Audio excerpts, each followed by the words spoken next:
This news, Transcorp Group subsidiaries delivered strong financial performance in 2023, translating to increased value for its stakeholders. Now, the group declared 10 kobo dividends to ordinary shares of 50 kobo each, as its profit before tax increased by 94% from 30 billion naira in 2022 to 159 billion naira in 2023. Helen Osamide Ekins reports. The year 2023 for Nigeria was characterized by challenging operational and socio-economic factors such as high interest rates, elevated inflation rate, foreign exchange volatility, and insecurity. Despite the economic hardship in the operating environment, Transcorp Group subsidiaries delivered strong financial performance in 2023. Transcorp Group earnings for the year grew by 47% from 134 billion naira reported in 2022 to 197 billion naira, while profit before tax increased by 94% from 30 billion naira in 2022 to 159 billion naira in 2023.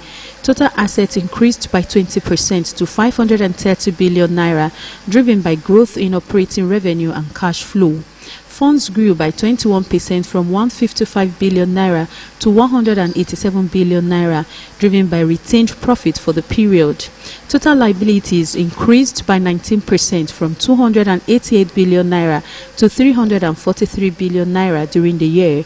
Dividend to shareholders keep improving, but more importantly, our role in catalyzing economic prosperity, our role in eradicating poverty, our role in creating jobs for people, our role in helping to power businesses so that we can collectively develop our continent is what is most rewarding to us and to our stakeholders.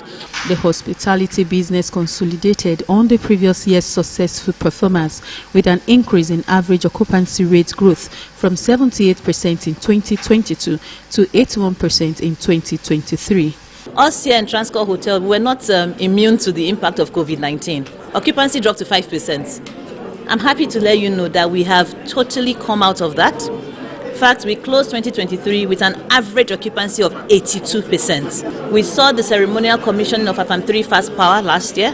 Transcorp Power itself, the first investment we made in power, got its certificate of discharge from the National Council of Privatization. Stakeholders commend the group for an outstanding performance. Shared the dividend of 10 kobo, which is part of capital appreciation. Any investor invested his money, he needs capital appreciation and dividend. I think they gave us a very beautiful return, and you see the profitability, it grew from 30 billion naira to almost 59 billion naira. Transnational Corporation PLC is one of Africa's leading listed companies with strategic investment in the power, hospitality and energy sectors. Practitioners in the insurance industry have been advised to imbibe the can-do spirit and daily push boundaries amidst low acceptability purchasing power amongst many Nigerians. The immediate past Secretary General of the African Insurance Organization, Ms. Priska Sores, gave the advice at a press conference in Lagos. Abimbola Akintaju was there. The Almond Insurance Award is a symbol of excellence, shaping the insurance industry for a safer and more secure future. According to the organizers, it is more than just a recognition. It is a benchmark of innovation, customer satisfaction, and industry leadership. The purpose of this award is to reward excellence in the insurance industry and also to create a platform for the insurance buyers and sellers to interact during the award. At the beginning, when the process started, a lot of people were not aware. But later on, they got interested. And for those who won awards, for instance, you could see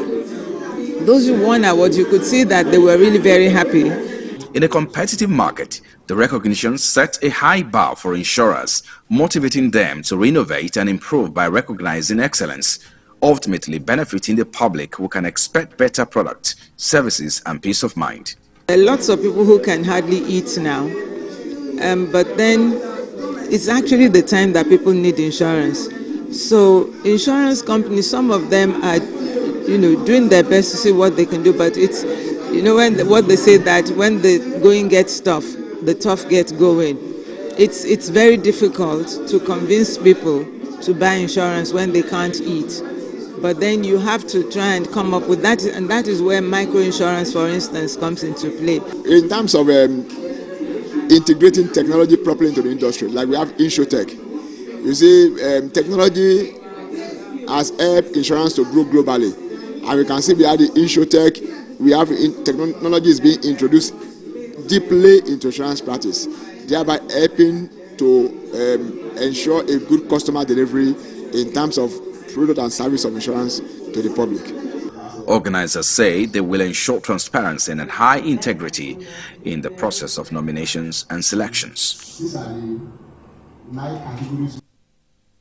Stock trading resumed at various market sectors with renewed interest for equities by fund managers. Effiong Ekop reports on markets.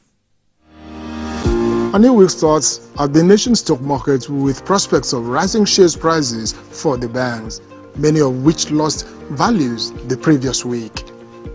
Big banks like UBA, Access Holdings, First Bank Holdings, Zenith, and GT Holdings all grabbed gains at various percentages. Trade index of the market shot up by 0.26% to support the price jumps. Business losers were Orlando in the oil and gas group, Wema Bank, Sterling Bank, FCMB, and Nascan. Business value of nearly 6 billion naira moved across the markets. And outside Nigeria, many African exchanges traded in the negative territories. The JSE in South Africa dropped index by 0.03% after investors and fund managers moved to sales windows. The stock market in Nairobi, Kenya closed downward following huge sales of securities by investors who needed cash. Finally, the market in Accra, Ghana ended deals flat.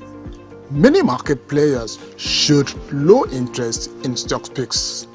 Effiong Ekop, TVC News, Lagos.